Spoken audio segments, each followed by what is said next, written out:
कैसे उत्तर परीक्षा में लिखाई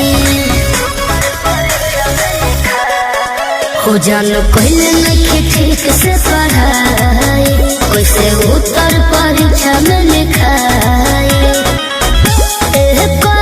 फिक्र में हम बहाने उदास छोटी बच्ची हो क्या? अरे पगली रीडन पास पढ़ो।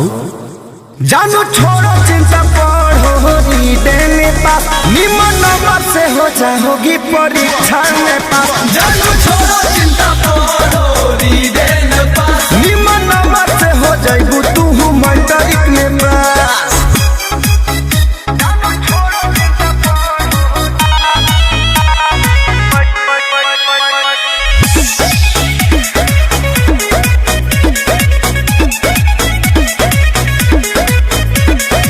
भेजले रहन का भाज पढ़े खातिर पटना, तोहरा से दिल लागल घट गइल घटना।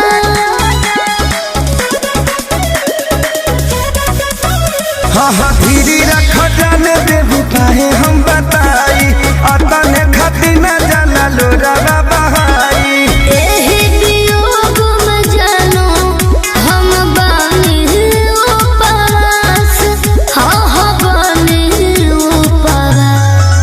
प्रश्न के उत्तर सरल भाषा में बा, है ने देख।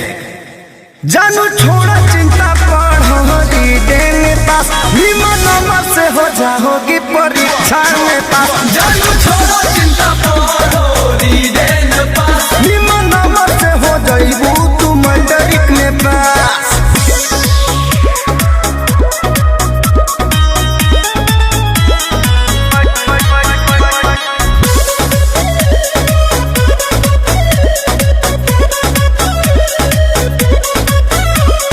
खात पियत नहीं थे समस्या गंभीर, अखिलेश खेसारी हमार गलता सारी।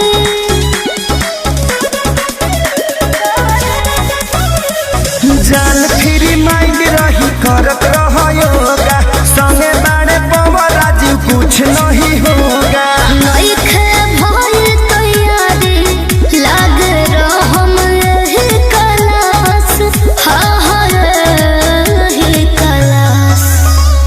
पढ़बू न तो तारा खुद समझ में आ जाई।